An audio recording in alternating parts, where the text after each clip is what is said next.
한국 교회의 성장했던 배경을 좀 우리가 봐야 돼요.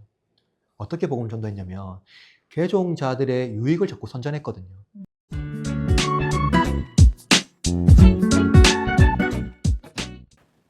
네, 안녕하세요. 안녕하세요. 네, 이제 오설기 계속해서 8번째 시간이죠. 네. 뭐 순서는 헷갈리네.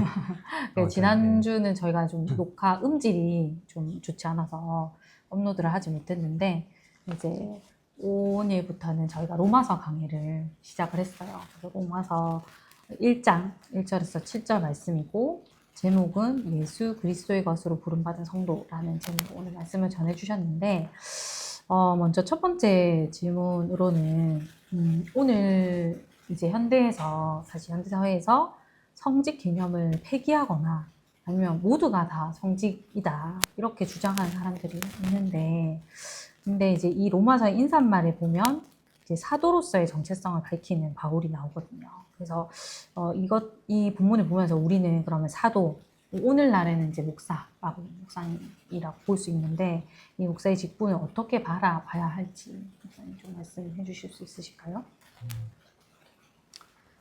아까 말씀하신 것처럼 성직에 대해서 좀 오해를 하는 경우가 있어요. 네.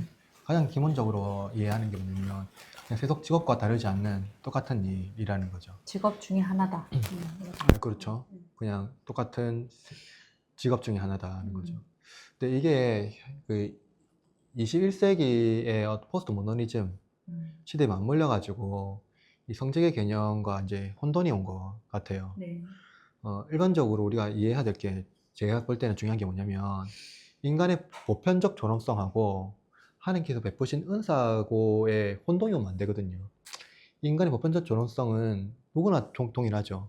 근데 하나님께서 주시는 은사는 또 다르다 하는 것을 우리가 인정하고 이해해야 되거든요. 만인 제사장이라는 개념 많이 들어봤잖아요. 네. 이것을 오해해가지고 모든 사람이 제사장의 직분을 가진다라고 이해하는 거예요. 제사장의 직분을 가진다. 이것을 넘어서서 이제 성직의 개념으로 이제 이해하는 거죠. 만인 제사장이라는 이 단어를 마르틴 루터 아시죠? 네. 루터가 처음 얘기했어요. 네. 그래서 개혁자들은 모든 사람이 보편적인 성직을 가진다라고 말하는데 사실은 루터는 그렇게 말한 적이 없습니다. 네.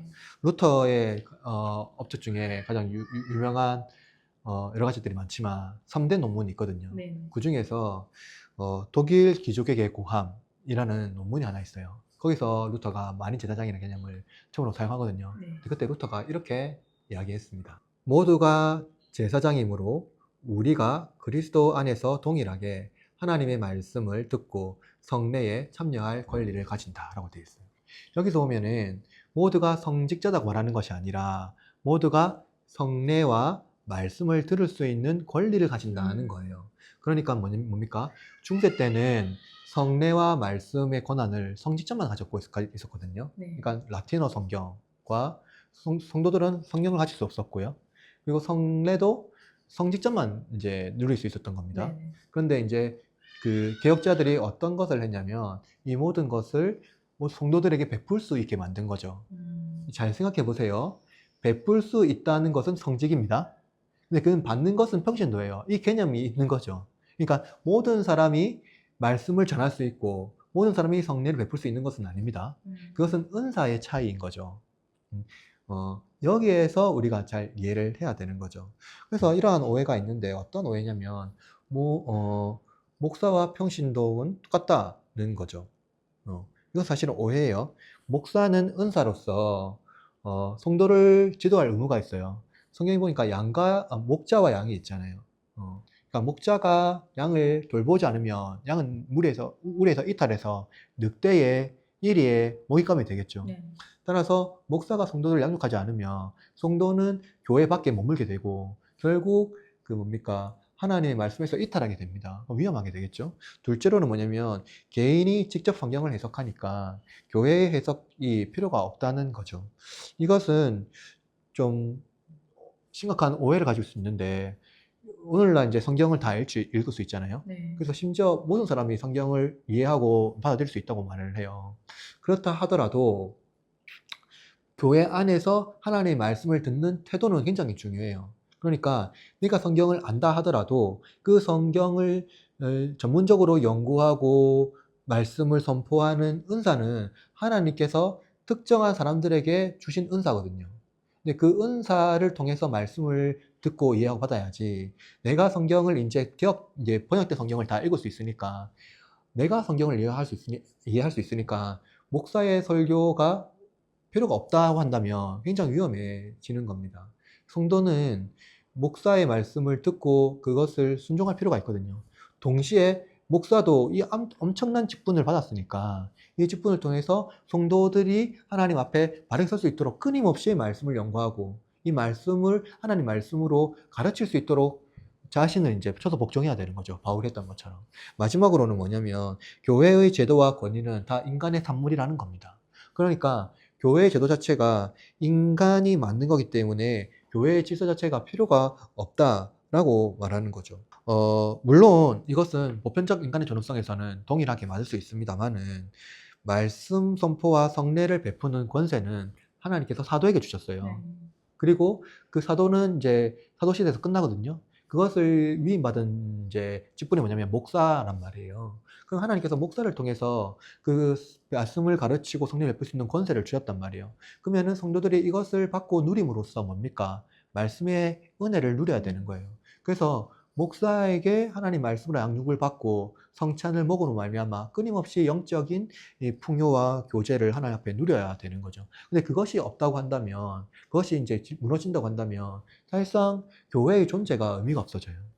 그래서 성도는 목사의 권위에 순종할 의무가 있고요.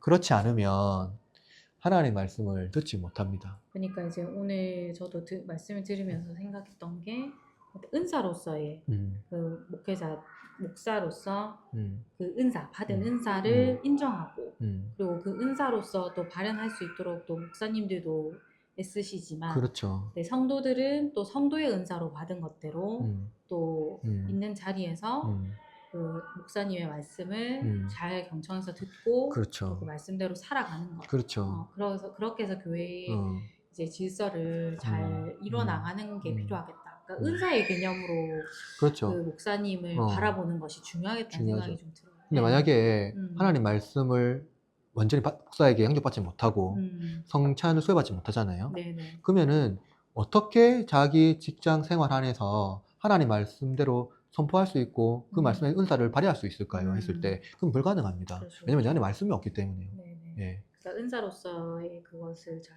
인정하고 세워주는 것도 되게 중요한 것 같고 예, 그런 것들이 좀 교회에서 회복이 돼야 되겠다는 생각이 좀 들었어요.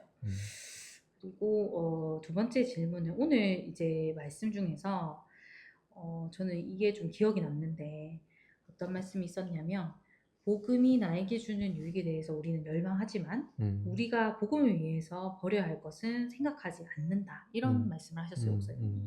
그래서 이 말씀을 들으면서 좀 찔림이 있었거든요, 저도. 그래서 이 부분에 대해서 좀 더 저희한테 자세히 설명해 주신다면. 예. 사도 바울이 복음 전도를 한 거잖아요. 네. 선교를 나가고 이방인들에게 사도로서의 그 은사를 실천하는데 네. 사실상 그게 뭐냐면 이방인들에게 유익을 끼치는 거란 말입니다. 어쨌든 복음으로 나와서 그들이 자기 비참한 상황을 알고 네. 그것을 그들이 비참한 상황에서 건져낼 수 있는 것은 예수 그리스도밖에 없다 하고 증하면서 예수 그리스도를 믿음으로 말미암아 이 땅에서뿐만 아니라 죽어서도 영원한 생명을 누릴 수 있다는 것을 이제 선포하는 거죠. 그런데 어떤 게 있냐면 우리는 종종 이 복음 선포를 통해서도 나의 영광을 누리려고 하는 게 있어요. 아주 고귀한 직분임에도 불구하고 이것을 통해서 뭔가 권세를 얻고 칭찬을 받고 이 복음 전도의 그 행위를 통하여서 영광을 받으려고 하는 그 욕심이 우리 가운데 있어요. 특별히 전 개척교회 목사로서 이 전도를 통하여서 어쨌든 교회가 부흥하고 성장을 해야 되는 것이 목표거든요. 근데 그것이 진짜 나의 어떤 열심 그리고 나의 영광이라고 한다면 사실은 그건 잘못된 방향으로 뻗쳐나가는 거죠. 근데 그렇게 하는 경우가 많죠. 왜냐면은 한국 교회의 성장했던 배경을 좀 우리가 봐야 돼요. 어떻게 복음을 전도했냐면 개종자들의 유익을 자꾸 선전했거든요. 그러니까 여러분이 예수님 믿으면 복을 받는데 그 복은 뭐냐면 이 땅에서 누리고 잘 사는 겁니다. 하는 겁니다. 그래서 엄청난 그 유익을 누렸어요. 수적인 거기에는 부분이 하나님의 영광이 없고 뭡니까? 자기의 영광이에요. 음. 근데 이것보다 더 고귀한 게 있어요. 바울이 로마 사람들이 전도를 했잖아요. 네. 전도를 하고 나서 그 사람들이 진짜 삶이 바뀌고 어떤 변화되는 순간을 보잖아요. 그걸 통해서 자신이 뿌듯해하는 거죠. 그리고 이것을 보람을 느끼는 겁니다. 그래서 내가 역시 내가 이삭을 잘했다 하고 결국에는 그 방향이 어디로 가냐면 자기에게 영광을 돌리는 것, 뿌듯함을 느끼고 내가 더 열심히 해서 내가 더 열심히 사람들한테 좀 더 해야 되겠다. 근데 이러한 방식도 정말로 고귀한 방식입니다만은 그것도 결국에는 자기가 이루고 성취하고자 하는 자기 짐이 되고 자기 열망이 돼버리는 거죠. 그러니까 복음을 통해서 해서 내가 무엇을 유익을 얻으려고 하는 방식으로 발전이 되지 결국 하나님의 영광으로 발전하지 못한다는 겁니다. 중요한 것은 뭐냐면 우리가 이 모든 사역을 통해서 궁극적으로 하나님의 영광, 그죠? 하나님을 영화롭게 하고 하나님을 즐거워하는 것, 신속히 하나님 말씀하신 방향으로 우리가 그 길로 따라가는 것이 중요한데 우리가 정말로 고귀한 이 사역을 통해서도 우리는 여전히 내가 유익을 얻고자 하는 것, 심지어 개종자들의 유익을 내가 끼침으로 말미암아 내가 칭찬을 얻고자 하는 그런 어떤 우리 안에 내재되어 있는 욕망이 우리가 복음 안에서 좀 포기하지 못하는 네. 것들이 있지 않는가 생각이 좀 듭니다. 네. 그래서 우리도 이제 복음을 심지어 이제 전도를 할 때조차도 누군가에게 복음을 전할 때조차도 그게 하나님 영광보다는 그러니까 기왕이면 우리 교회 와서 예배드리고 우리 교회를 통해서 이 사람이 좀 신앙생활 했으면 좋겠다. 그래서 우리 교회가 좀 커지면 좋겠다. 그런 생각들을 저도 사실은 하는 것 같아요. 근데 그게 이제 목사님도 말씀하셨지만 잘못된 생각이라기보다는 그러니까 그 중심에 결국은 그게 우리의 이름을 높이고자 하는 거 그리고 우리가 인정을 받고자 하는 그런 것들을 조심해야 되는 것 같고 그러면 우리가 복음을 전할 때도 그것이 정말 하나님 나라의 영광이 되는가를 기억하는 게 되게 중요한 것 같아요. 그렇죠. 근데 참 그런 것 같아요. 저희 사실은 약한 교회다 보니까 이제 성도가 이제 적은 교회고 항상 그런 이제 복음 전도에 대한 열망도 있고 그리고 우리가 더 전해서 이게 성장해야 된다는 생각들도 있는데 근데 그렇기 때문에 저희도 그런 위험에 빠지기 쉬운 것 같거든요. 복음을 전할 때나 하나님의 이름 높인다 할 때에도 그 중심을 지키기가 참 좀 쉽지 않은 부분도 있는 것 같아요. 그래서 오늘 목사님 말씀을 통해서 저도 찔림이 그런 부분들에 있어서 좀 있었던 것 같아요. 그래서 이제 버려야 할 것이 무엇인가 복음을 위해서 버려야 될 것이 무엇인가를 좀 기억하는 것. 그래서 정말 그 버려질 때 하나님이 일하시는 것들을 또 경험할 수 있는 것 같고 복음이 능력이 있는 것 같아요. 버려질 때. 저의 것들을 버릴 때. 그래서 그런 것들을 좀 기억하는 한 주가 되었으면 좋을 것 같습니다. 네, 오늘도 귀한 말씀 나눠주셔서 너무 감사드립니다. 감사합니다. 다음에 뵙겠습니다. 예.